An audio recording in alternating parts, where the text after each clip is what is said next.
Discuss करने वाले हैं वेन डायग्राम या वेन आरेख।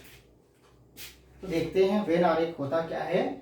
समुच्चयों तथा उनके विभिन्न संक्रियाओं, यहाँ पर क्या कह रहा है, समुच्चय तथा उनकी विभिन्न संक्रियाओं को ज्यामिति आकृतियों द्वारा व्यक्त करना वेन आरेख कहलाता है। यहाँ पर क्या बात देखिए, समुच्चयों तथा उनकी विभिन्न संक्रियाओं।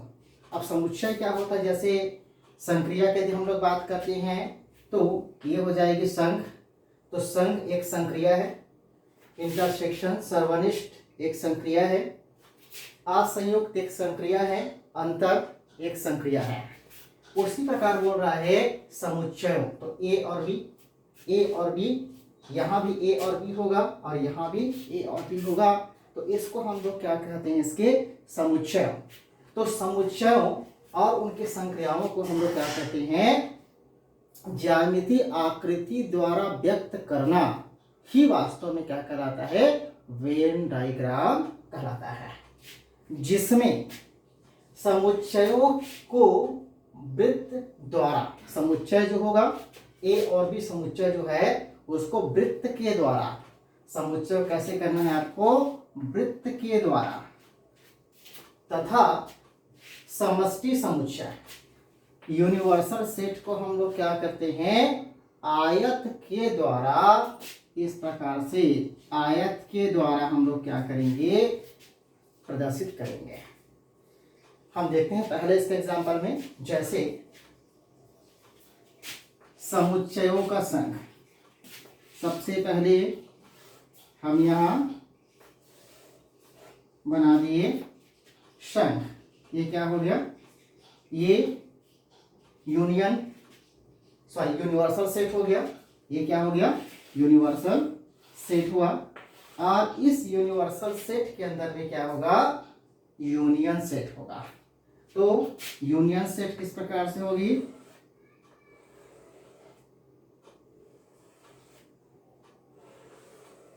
इस प्रकार से A union B. A union B कहने का मतलब क्या होगा, ये कंप्लीट जो होगा, ये हो जाएगी ए और ये हो जाएगा बी। ये किसका हो गया, ए यूनियन बी। इसको हम किसे शो करते हैं, ए यूनियन बी। एक्चुअल में यूनियन होता क्या, डिस्कस कर लेते हैं। यदि हम मान लेते हैं ए कोई समुच्चय है, जैसे ए बी और सी हो गया, और बी दूसरा समुच्चय है जिसमें हम मान लेते हैं बी सी डी है। ये दो समुच्चय हो गए। तो यूनियन क्या होगा, ए यूनियन बी। ये दोनों को हम एक साथ लिखते हैं, और जब एक साथ लिखते हैं और जो डबलेट हो, देखो दो बार होता है, उसको एक ही बार लिखना होता है। जैसे ये ए दोनों में एक ही है तो ए हो जाएगी, बी दोनों में प्रेजेंट है तो एक ही बार आप लिखोगे, ये हो जाओगे बी। सी दोनों में है, एक ही बार लिखाएगा सी, और डी एक ही में है। तो इस प्रकार से हम क्या बना सकते हैं, ए यूनियन बी। अब यहाँ हम बनाने का प्रयास करते हैं यूनिवर्सल सेट। ये यूनिवर्सल सेट क्या होता है, तो यूनिवर्सल सेट वो सेट होता है जिससे विचाराधीन समुच्चय बनाया जाता है। तो ये दोनों समुच्चय क्या हुआ, विचाराधीन, जो हम अपने विचार से बनाते हैं। तो यूनिवर्सल सेट क्या होगा, तो यूनिवर्सल सेट होगा set of alphabets A B C D, ये पूरे जेड तक होगा। तो ये सेट ऑफ अल्फाबेट्स क्या कहलाएगी, इसमें यूनिवर्सल सेट कहलाती है। और ये जो हम ए बी लेते हैं उसको हम लोग क्या कहते हैं, विचाराधीन समुच्चय कहते हैं। तो जाहिर सी बात है कि विचाराधीन समुच्चय जो होता है यूनिवर्सल सेट का हमेशा क्या होता है, उप समुच्चय होता है। इसलिए हम इसको, ये समुच्चय ए और बी को यूनिवर्सल सेट के अंदर लिखते हैं। तो ये हो गया पहला यूनिवर्सल संघ या यूनियन सेट ऑफ यूनियन। अब दूसरा हो जाएगा समुच्चयों का सर्वनिष्ठ, इंटरसेक्शन ऑफ सेट। तो यहाँ भी ए इंटरसेक्शन ऑफ बी, इसको रिप्रेजेंट करना है आपको, तो कैसे रिप्रेजेंट करेंगे, ये यूनिवर्सल सेट हो जाएगी और ए इंटरसेक्शन ऑफ बी, कहने का मतलब ये होता है ए और बी दोनों में जो कॉमन एलिमेंट होता है वही एक्चुअल में क्या कहलाता है, इंटरसेक्शन कहलाती है। तो जैसे हम इसी दोनों में इंटरसेक्शन निकालते हैं, ए इंटरसेक्शन ऑफ बी, ये दोनों में कॉमन क्या है, देखो बी और सी कॉमन हुआ, तो यहाँ पास क्या हो जाएगी, बी और सी, ये दोनों क्या होगा, कॉमन एलिमेंट होगा। तो जो कॉमन होता है उसी को हम लोग क्या कहते हैं, इंटरसेक्शन कहते हैं। इसलिए यहाँ से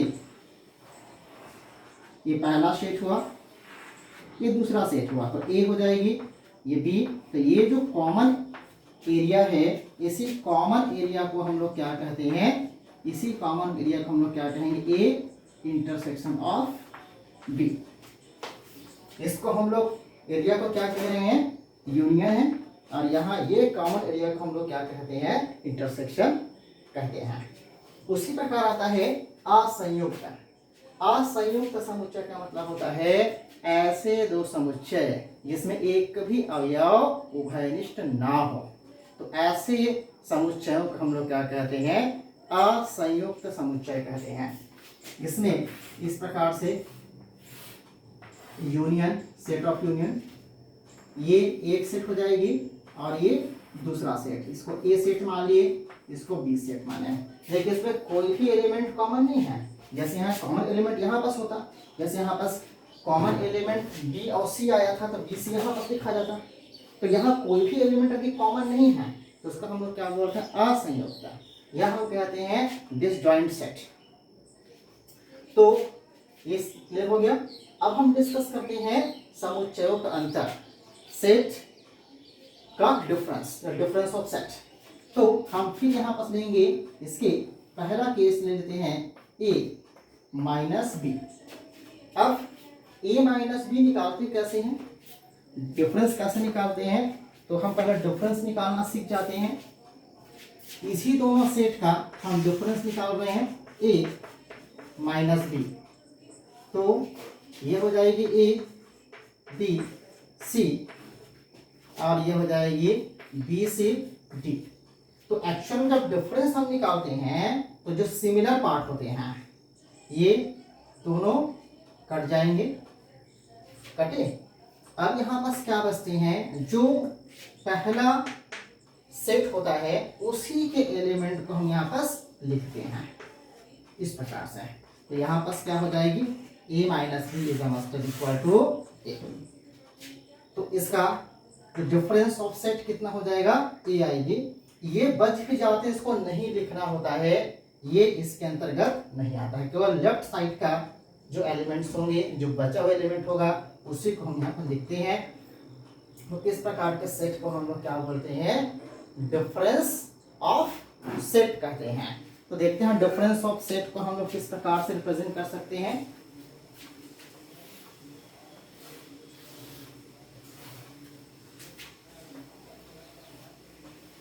इस प्रकार से, तो अभी हमने देखा कि जैसे ये जो डिफरेंस है ए और सी, बी और सी, बी सी तो यहाँ चला जाएगा, अब क्या बचेगा, इतना ए बचेगी।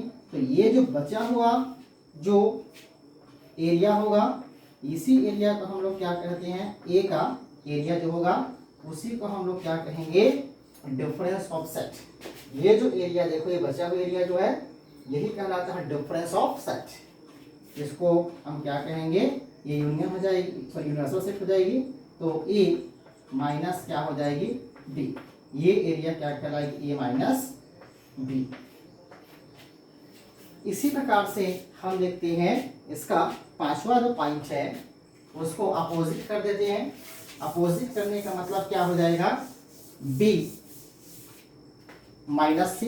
यदि अपोजिट कर देंगे तो क्या हो जाएगी, इसका सेकेंड केस ये निकाल लेते हैं, बी माइनस ए कर देते हैं, सी ना करके बी माइनस ए कर दिए, उसी को उलट देंगे। उलट देंगे तो किस प्रकार से समझा सकते हैं इसको, ये यूनियन हो जाएगी, सॉरी यूनिवर्सल सेट, और ये यहाँ से हम ले सकते हैं इसको a और ये हो गया आपके पास b। तो b माइनस a, ये वाला जो एरिया है ये कहलाता है b माइनस a का वेन डायग्राम। ये एरिया को ही क्या कहेंगे, b माइनस a।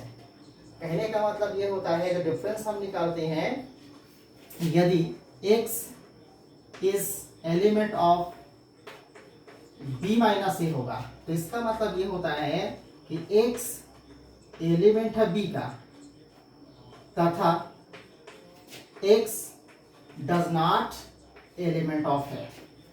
इसी प्रकार से यदि हम इस पे निकालते हैं, यदि हम इसमें निकालते हैं तो x is element of a minus B के लिए क्या होता है, x एलिमेंट तो होता है a का, लेकिन ये x does not element of b, इस कंडीशन को पूरा करता है। इसलिए हम जो पहले होता है वही उसी के एलिमेंट का रिप्रेजेंट करता है, उसके वेन डायग्राम को रिप्रेजेंट करता है डिफरेंस का। तो हम इस प्रकार से